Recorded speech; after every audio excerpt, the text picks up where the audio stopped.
Homecoming, written by Sean O'Keefe and read by the author.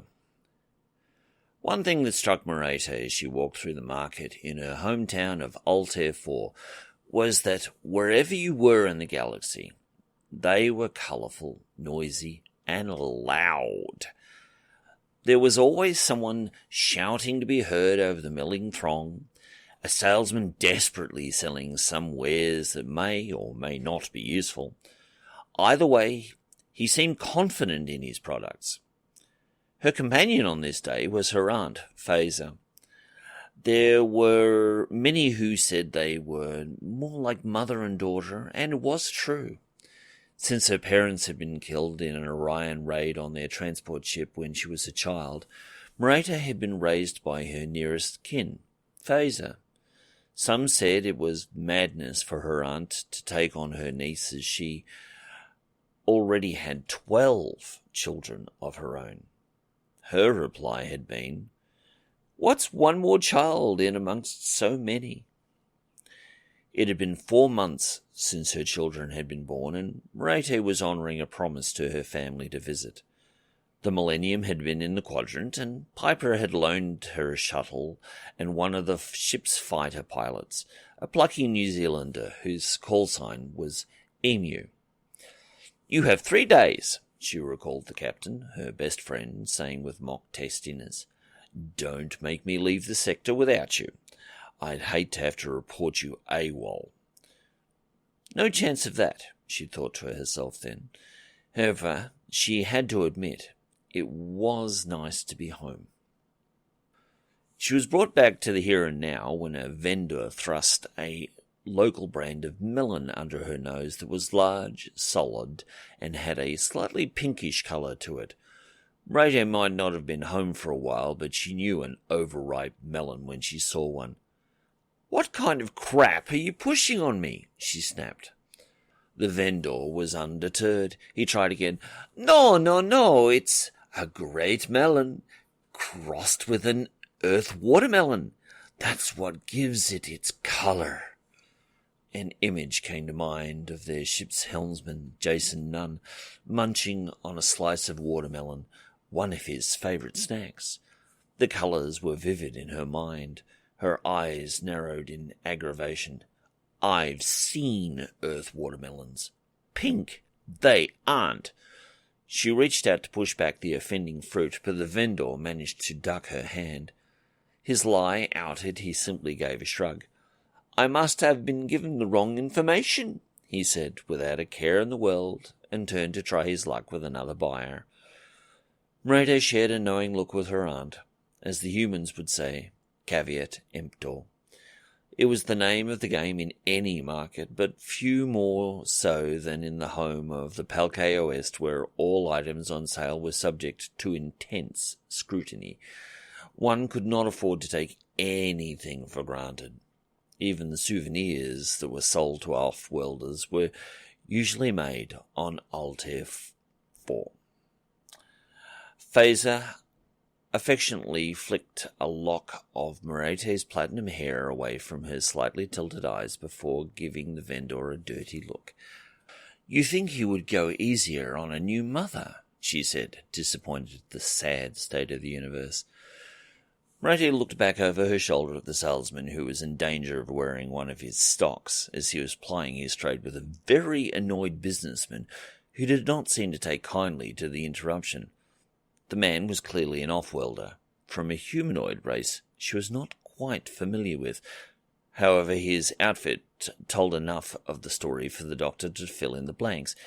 He was some kind of official, and he was not here to buy fruit. "I shouldn't worry too much, Mum. The way he's going, he'll need an ambulance before long." Her aunt followed her gaze and had to agree. The man certainly didn't know how to choose his targets.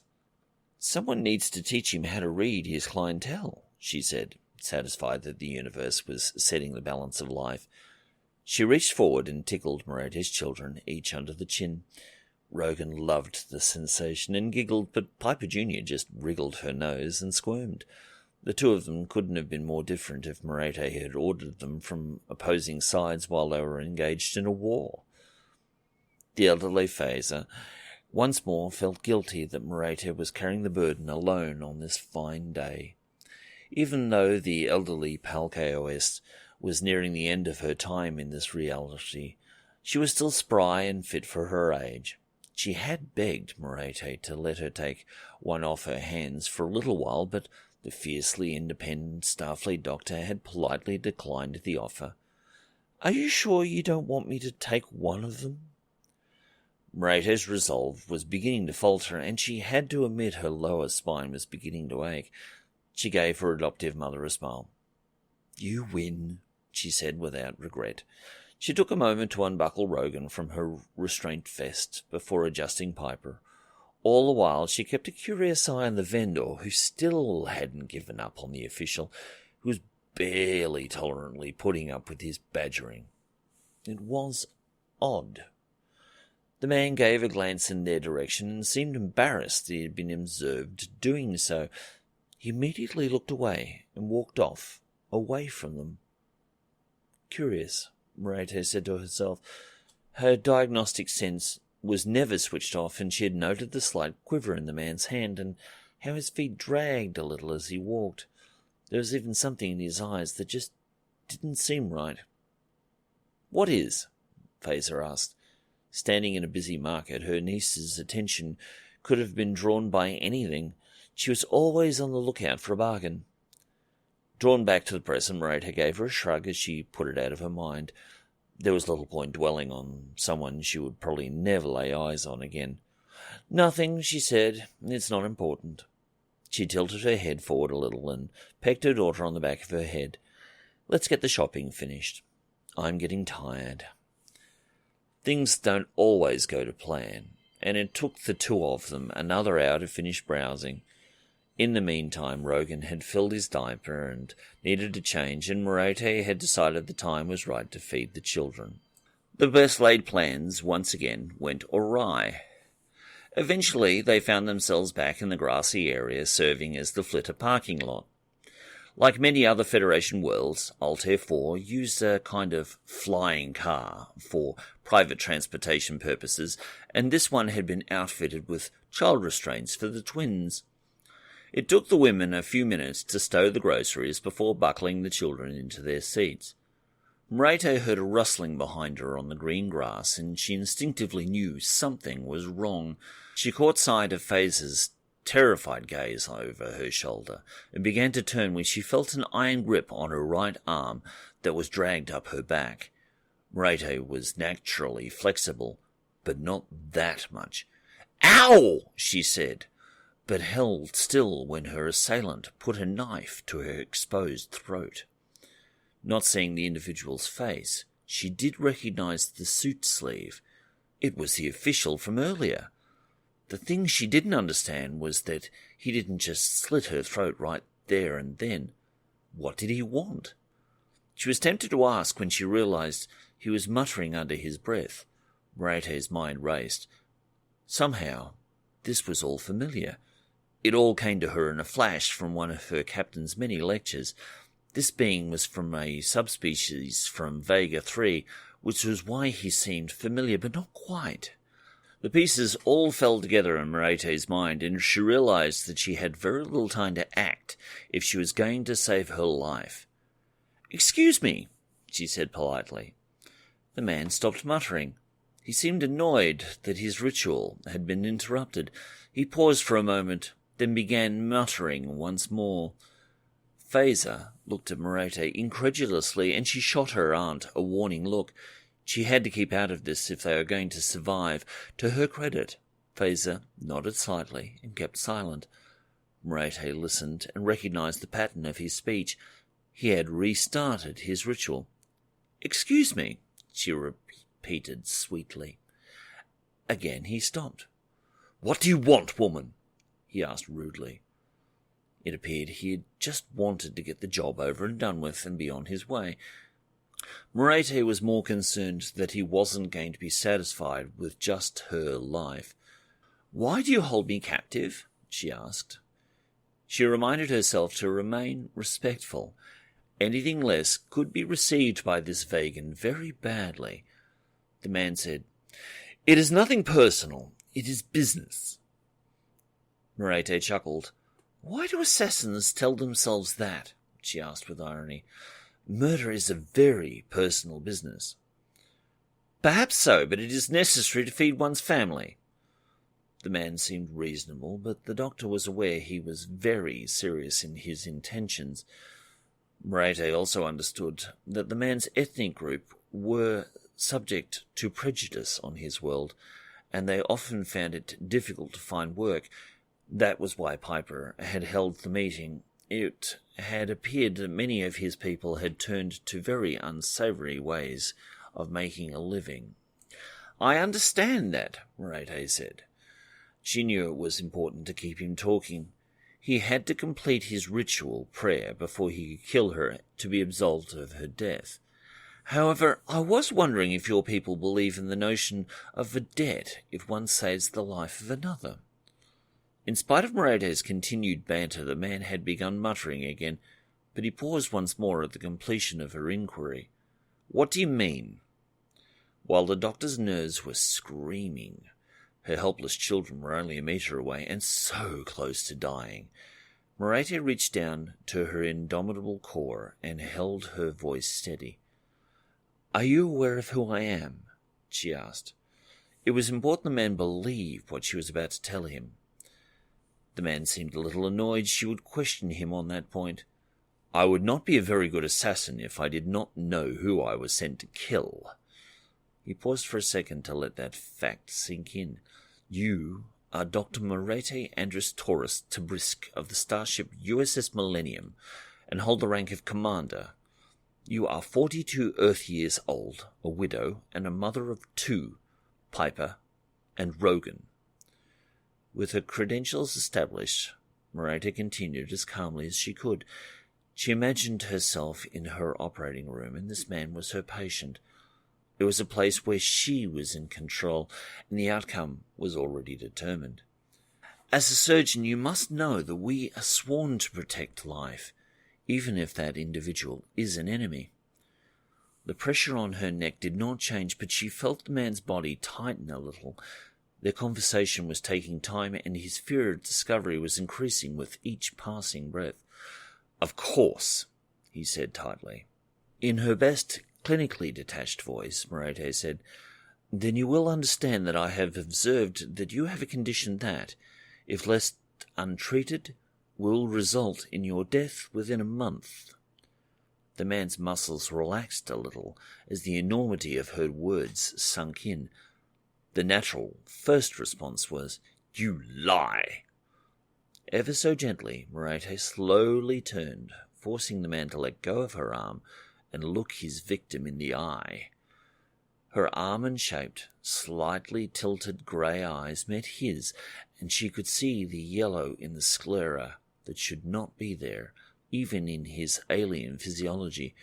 She noted he was holding the knife in his left hand, even though she could easily tell the man was right-handed.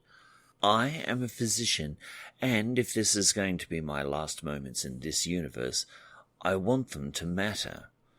It is my opinion that you have Asperger's syndrome. It is caused by a virus that attacks the liver and central nervous system. Once contracted, you have until the last 2 weeks of the infection to act before the damage is irreversible. What she didn't tell him was that the only way to contract it was through direct blood transmission. The likelihood was that he had gotten it from a previous victim. You were lying to save your life, he reiterated. However, his resolve was faltering. Merete turned her face upward a little, feeling the blade against her throat, but making full eye contact. I am not. Your right hand shakes. You are finding it harder and harder to walk properly, and you are starting to have problems focusing your eyes. You cannot keep your breakfast down, and your nausea is only going to get worse. You have only 2 weeks to seek the appropriate treatment, which is simple and available at any Federation hospital for free. How do you know this about me? You don't know me. The man steadfastly chose not to believe her. Typical man, she thought. I may not know you, but I am one of the best doctors you will ever meet. I know on some level you believe me, and you really should listen to that voice, no matter how quiet it is. If you truly value your ability to provide for your family, you will listen to what I am saying and get help before you'll be no good to anyone. The man was torn. He glanced around him at the car park, knowing that there was little time left to do this job and even less time left to perform the prayer of absolution. He made the only decision left open to him and released his grip of the doctor's upper arm with his right hand and quickly put his knife back in its scabbard contained in his suit's inner pocket. "You win, Dr. AndrusTaurus," he said, using her local name. Merete didn't move from her place. She kept her gaze steady. "You will find my diagnosis to be accurate, sir. As such, you owe me your life. You have made the right decision." The assassin stepped back and politely nodded. "You're right in that, Doctor. I do owe you my life, so I will not fill this contract today." The unspoken threat was obvious. "Understood," Merete said calmly. "Fishing," she added. "I suggest you don't let Duras know that you have failed this assignment." The man had turned and was beginning to walk off when he paused and gave her a cunning smile. "Well played, Doctor. So I will give you this one card. The hit was an open contract he put out on all your ship's crew. We only need proof of death to collect. Good day." With that said, the man disappeared into the parking lot. Phaser finally let out her pent-up feelings and dropped into the car's front seat through the still open door. "Oh my!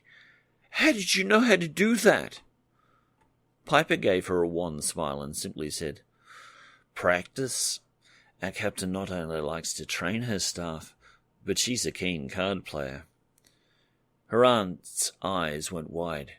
"You were bluffing?" she asked. Cheekily, the doctor chose not to answer, and instead quickly checked her children's restraints. "We need to get out of here, Mum," she said affectionately, but forcefully. She would not be argued with.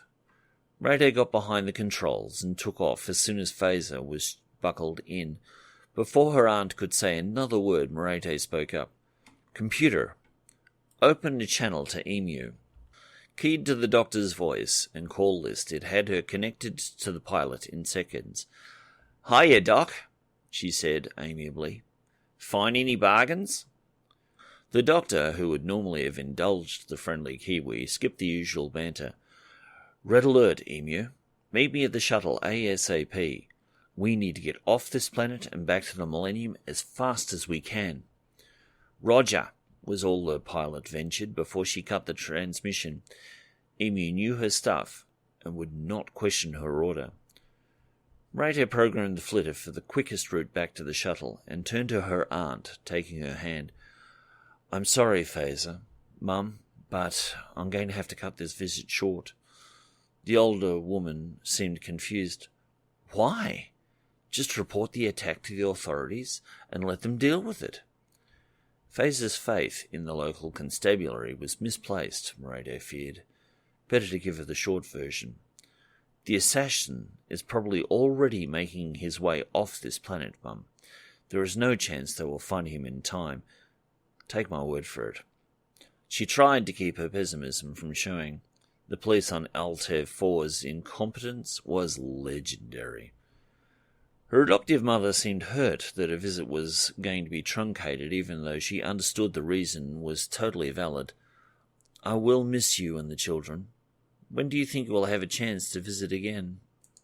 Merete let out an angry sigh. She was beginning to see the stakes. "Not for a while, I think.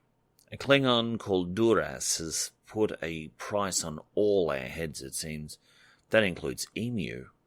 While we're on this planet, neither of us is safe. Not to mention the fact that Piper has to be told that all our crew is at risk. I have to get back to my ship and report. In her thoughts, she realized that would include Ghost Ryan, who was on Mars on assignment. Phaser could see that she would not be swayed, and the unselfish part of her told her to let her go. Go with my blessing, she said lovingly. Take care of this Duras, and come home soon. A deep sadness opened in Merete's chest as she realized it was possible it could take years to deal with Duras and his mad quest for revenge. However, Merete had learned bullies needed to be fought, and so she used her feelings to get angry at the sinister Klingon house leader. She looked her aunt square in the eye. I'll be back, she said with certainty. In her mind, she added, even if I have to pull a trigger on Duras myself. The end.